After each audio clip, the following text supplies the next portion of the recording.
Alors, je vous laisse deviner le sujet de ma prédication au fur et à mesure que je parle.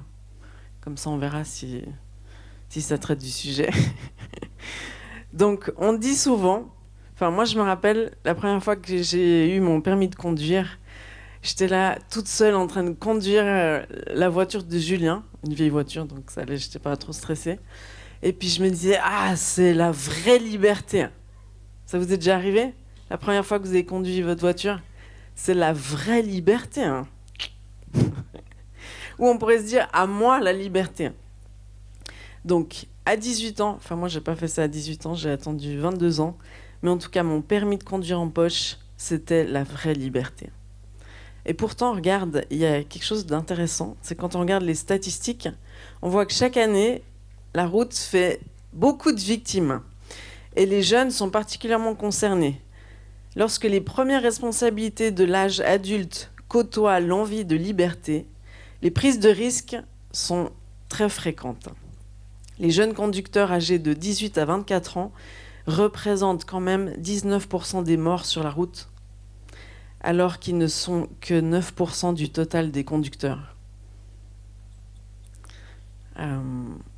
Alors qu'on remarque en fait que les jeunes qui conduisent accompagnés, sous le regard des parents, ils n'ont pas du tout ce comportement. Mais c'est le fait d'être seul, libre, que tout d'un coup, il y a des choses bizarres qui se passent. Donc, est-ce que tu savais que le premier commandement de la Bible satanique était « Fais ce que tu veux ». Et puis ça me fait penser à un autre slogan des années 68, c'est « Il est interdit d'interdire ».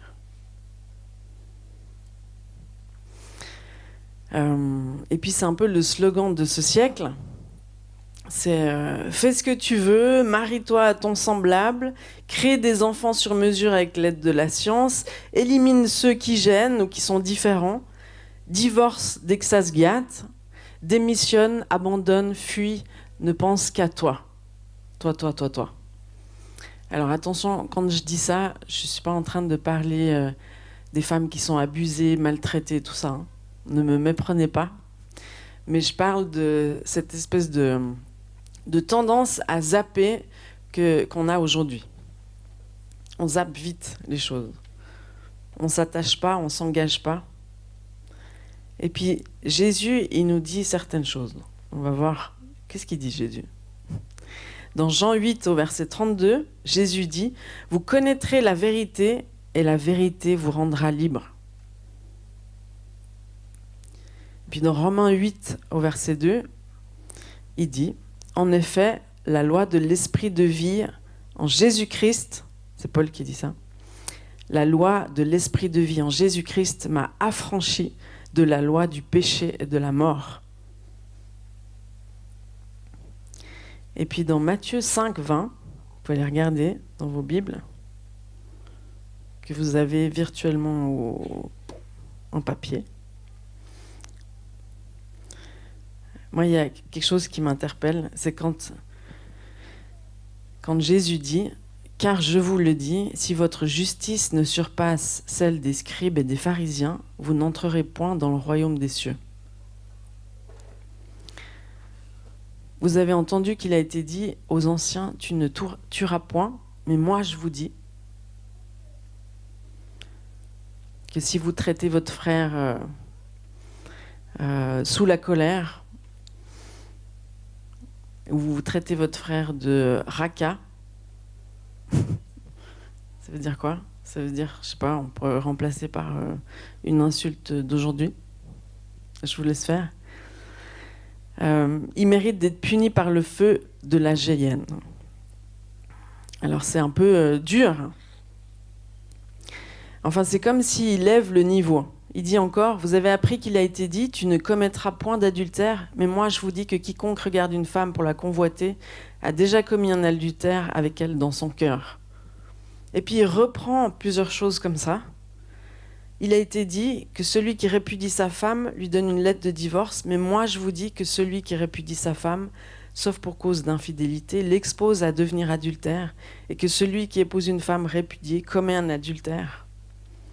Vous avez encore appris qu'il a été dit aux anciens, tu ne te parjureras point, mais tu t'acquitteras envers le Seigneur de ce que tu as déclaré par serment. Mais moi je vous dis, ne jurez aucunement, ni par le ciel, parce que c'est le trône de Dieu, ni par la terre, parce que c'est son marchepied, ni par Jérusalem, parce que c'est la ville du grand roi. Que votre parole soit oui, oui, non, non.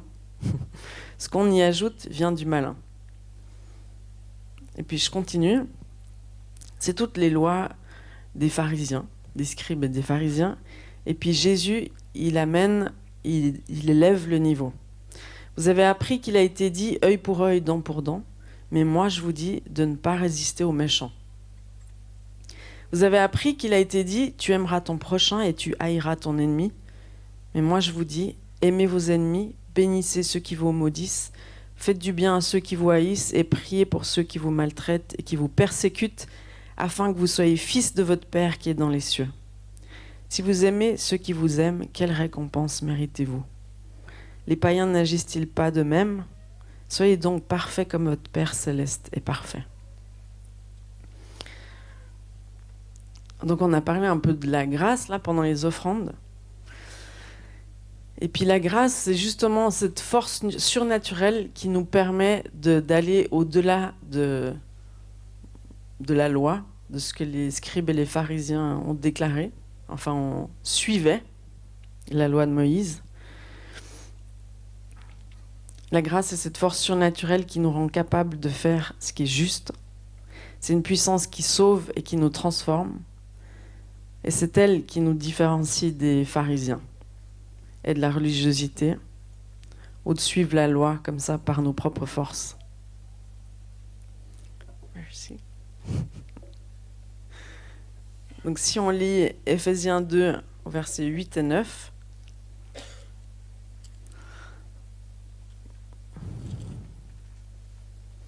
car c'est par la grâce que vous êtes sauvés, par le moyen de la foi, et cela ne vient pas de vous, c'est le don de Dieu, ce n'est point par les œuvres, afin que personne ne se glorifie. Et puis dans Tite 3, au verset 5, il nous a sauvés, non à cause des œuvres de justice que nous aurions faites, mais selon sa miséricorde, par le bain de la régénération, c'est-à-dire le baptême, et le renouvellement du Saint-Esprit.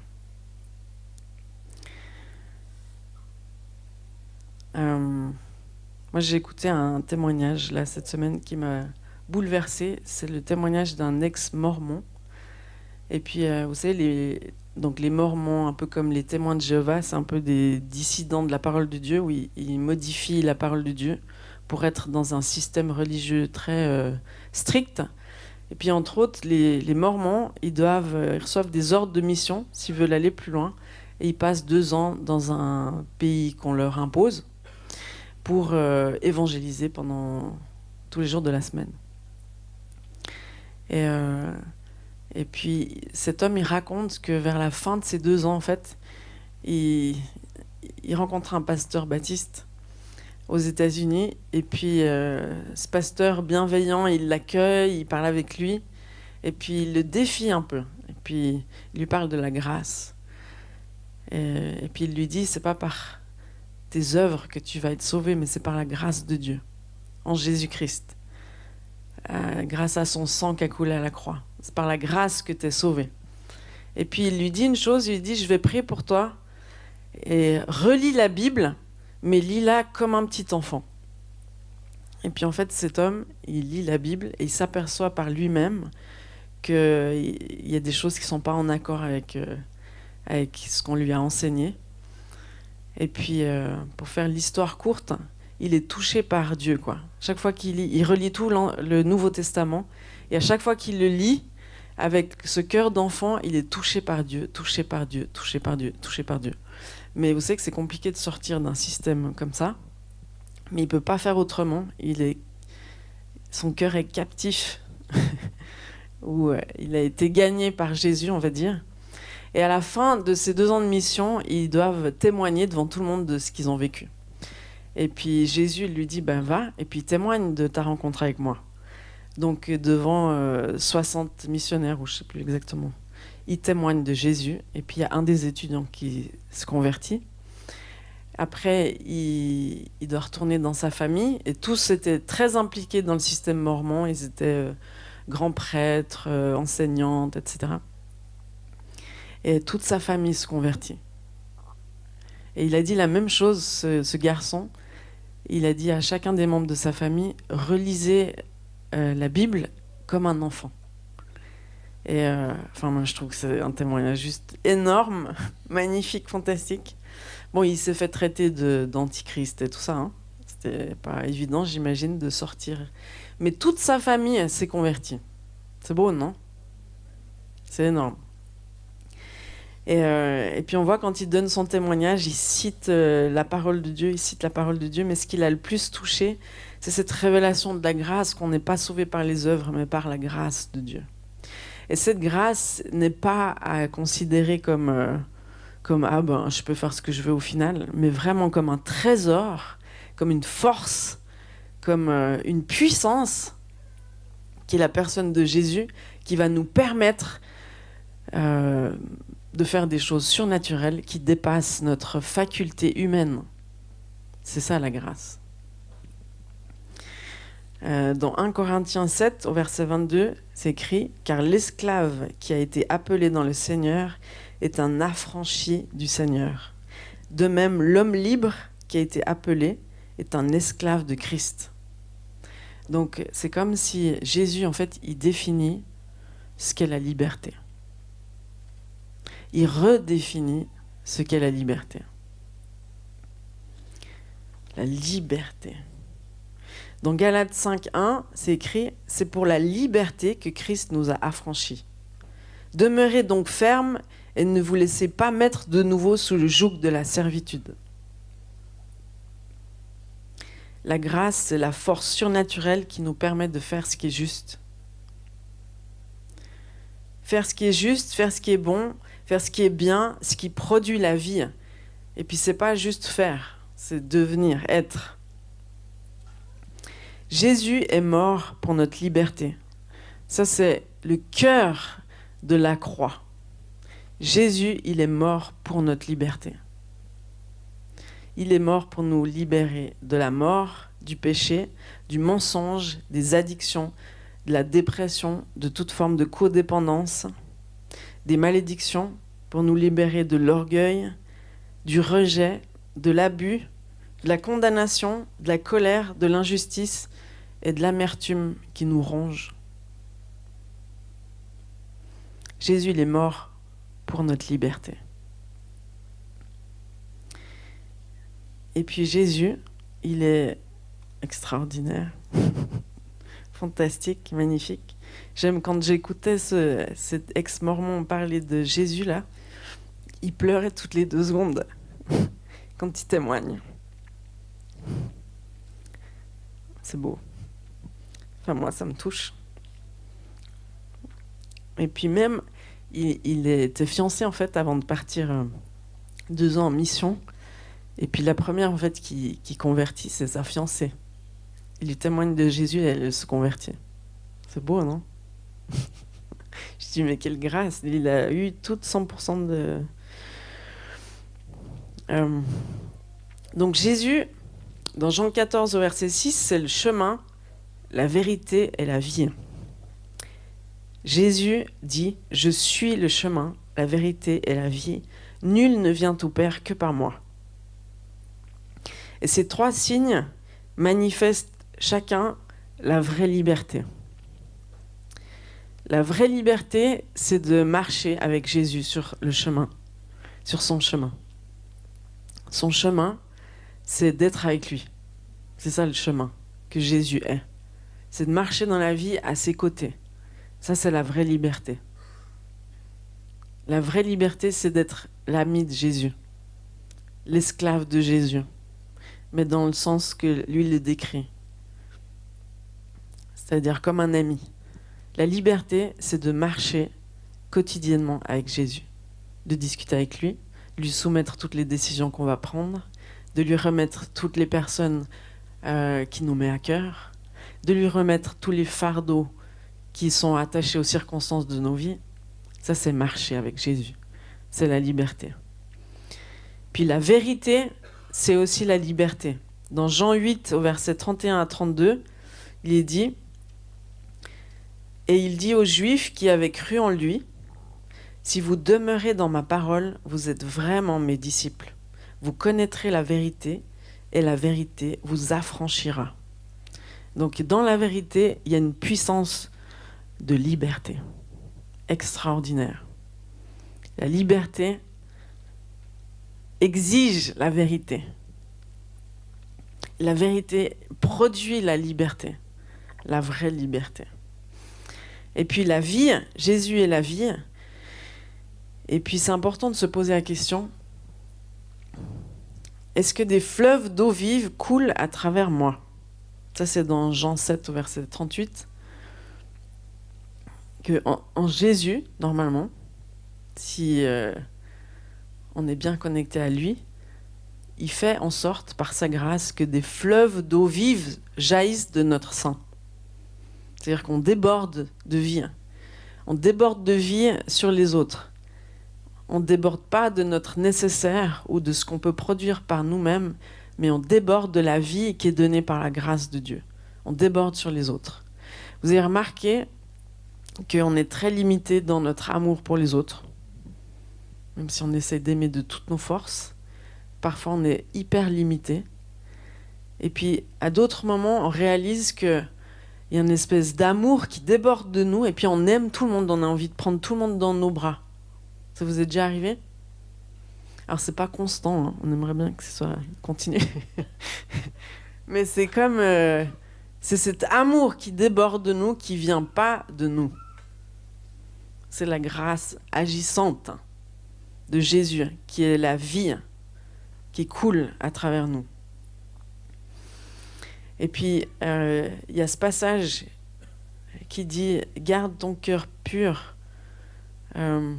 pour que la vie elle puisse couler à travers notre cœur. » Et qu'est-ce qui bloque les fleuves de Dieu? C'est des cœurs divisés, c'est des cœurs remplis d'amertume, c'est des cœurs qui accusent toujours les autres sans chercher la face de Dieu. C'est ça qui bloque l'eau pour qu'elle puisse sortir de nous, la vie.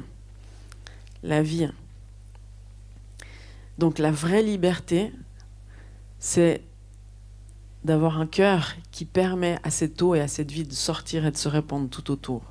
Ça, c'est la vraie liberté. Donc, pourquoi est-ce que dans cette église en particulier, on s'attache à tout ce qui est la guérison intérieure, qui vient par les négligences, les maltraitances, tout ce qu'on a vécu dans l'enfance ou après, les rejets, les abus, toutes ces choses-là, qui sont attachées aux besoins de guérison intérieure. Et pourquoi on s'attache à la délivrance? Parce que dans nos vies, subtilement, mais je dirais plutôt avec grand acharnement, l'ennemi a essayé d'obtenir des droits sur nos vies.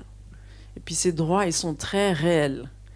Parce que parfois, on peut, de toutes ses forces, essayer d'être intime avec Dieu, de toutes ses forces, essayer de lire la parole, de toutes ses forces, essayer d'aimer, et puis on s'aperçoit qu'il y a comme des imperméabilités, comme des blocages, comme des chaînes qui sont attachées à nos pieds. On essaye d'y aller et quelque chose est toujours en train de nous retenir. Ça, c'est... je vous donne des petits exemples comment l'ennemi peut avoir des droits sur nos vies. Déjà, sans rien faire, par héritage. Mais peut-être que nos parents ils nous ont amenés chez des guérisseurs, des voyants, des magnétiseurs. Peut-être que pour s'amuser, quand on était jeune, on a fait tourner les tables, invoqué les morts. On a eu recours par désespoir à des médecines parallèles. On a invoqué des faux dieux, des idoles. Tout ça amène des droits de l'ennemi dans nos vies. Et tout ça nous empêche d'être pleinement libres. Donc pourquoi on s'attache à guérir à l'intérieur, guérir nos cœurs? Et pourquoi on s'attache à ce que vous soyez délivrés de toute captivité Et pourquoi on s'attache à vous faire sortir des prisons invisibles dans lesquelles vous pouvez être? C'est pour que vous puissiez accéder à la vraie liberté. La liberté d'être soi-même. Est-ce qu'il y en a qui aimeraient accéder à cette liberté, la liberté d'être soi-même? Non mais ça vaut tout l'or du monde. La liberté d'être soi-même. De plus avoir peur du regard des autres. De plus avoir peur d'être jugé. De ne pas se sentir constamment épié, jugé, critiqué, évalué. Sacrée liberté d'être soi-même. Ça, c'est très manifeste dans notre expression corporelle. Moi, j'ai vécu une fois, je me rappellerai toute ma vie, c'était à Yverdon, à la Marive, une session de louanges. Il y avait Sylvain Frémont et plein d'instruments, dont une harpe. C'était magnifique. Et puis, il y avait un tel niveau de liberté dans la salle que tout le monde faisait des sauts de, moi je dirais 1 mètre, mais c'est un peu exagéré, de 50 centimètres de hauteur. Il y avait une liberté manifeste et qui s'exprimait dans le corps de ces gens, de toute race. Enfin, il y avait 600 pays représentés, je crois. Enfin, il y avait plein de pays représentés. Et il y avait des âges différents, des cultures différentes, mais c'était... J'avais l'impression d'être au ciel. Je me suis dit, bah, alors au ciel, ce sera comme ça. Et puis c'est là qu'on se rend compte qu'on n'est pas libre. On n'est pas libre, les amis. Le niveau de liberté que nous avons à l'heure actuelle, il est très, très limité. Rien que dans notre expression corporelle. Mais ça veut dire aussi dans plein d'autres expressions. Donc le fait d'être libre, d'être soi-même, c'est énorme. Ça vaut beaucoup. Libre de faire ce qui est juste, libre de faire ce qui est bon, libre d'aimer et libre d'être aimé. Parce qu'il y a des gens qui ne se sentent pas libres de se laisser aimer. Et puis on peut faire tous les efforts qu'on peut, et c'est extrêmement frustrant, tous les efforts pour aimer des gens qui ne se laissent pas aimer. Puis vous pouvez leur dire ben, « je t'aime » et eux, ils ne l'entendent pas de cette oreille. Ça, c'est aussi une grande liberté à acquérir. Alors, comment on va l'acquérir, cette liberté? La vraie liberté, c'est de faire la volonté de Dieu au quotidien. Pas comme un joug, mais comme une joie. Et c'est dans sa volonté que se trouve notre sécurité et notre bonheur. Qui ne cherche pas le bonheur dans la vie? Tout le monde pense chercher le bonheur. En tout cas, tout le monde cherche le bonheur et chacun a ses voies, ses croyances concernant qu'est-ce qui rend heureux dans la vie. Moi, j'ai vécu une fois une grosse délivrance. Je pense que ça devait être un truc de religiosité dans mon héritage, ou je sais pas, mais en tout cas, j'ai senti une différence nette entre d'un jour à l'autre où j'ai goûté à la liberté. Donc en fait, ce qui est intéressant de comprendre, c'est que la liberté, ça se goûte, ça se ressent, ça se vit dans tous nos sens. Et c'est que une fois qu'on sort, enfin c'est que quand on est libre, qu'on se rend compte qu'avant on n'était pas libre. Parce que sinon on se rend pas compte si on n'a pas de contraste. Donc Jésus, il est mort à la croix pour qu'on soit libre. Et il y a plein de zones dans nos vies où Jésus veut nous libérer. Plein de zones. Donc aujourd'hui, on va peut-être pas faire toutes les zones, mais on va faire une. Et puis on va demander à Jésus quelle est la liberté qu'il veut nous donner aujourd'hui. Vous êtes d'accord? Alors on peut fermer un petit coup les yeux comme ça et puis dire Jésus, est-ce que tu peux me montrer Quelle est la délivrance que tu veux me donner aujourd'hui? Dans quel domaine tu veux me libérer aujourd'hui?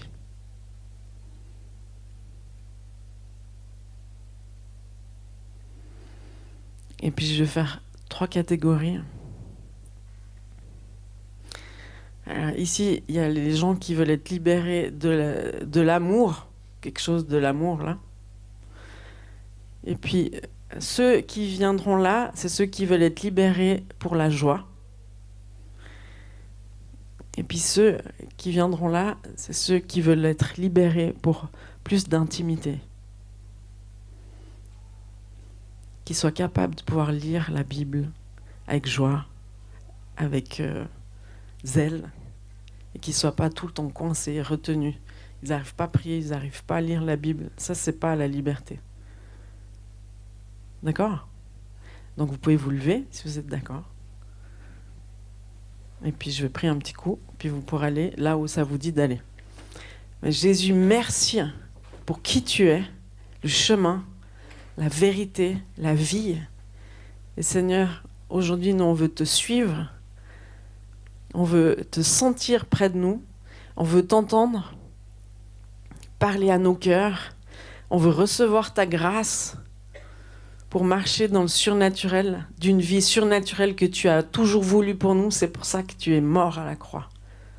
Pour qu'on puisse vivre librement sous ta grâce dans le surnaturel. Alors Jésus, délivre, libère aujourd'hui pour qu'on puisse élargir nos tentes et pour qu'on puisse prendre la direction que tu veux avec nous. Donc, je vous bénis. Je place sur vos têtes le sceau du Saint-Esprit, sur votre front. Et je prie vraiment que cette année, ce soit une année très particulière de rencontre, de cœur à cœur avec Jésus.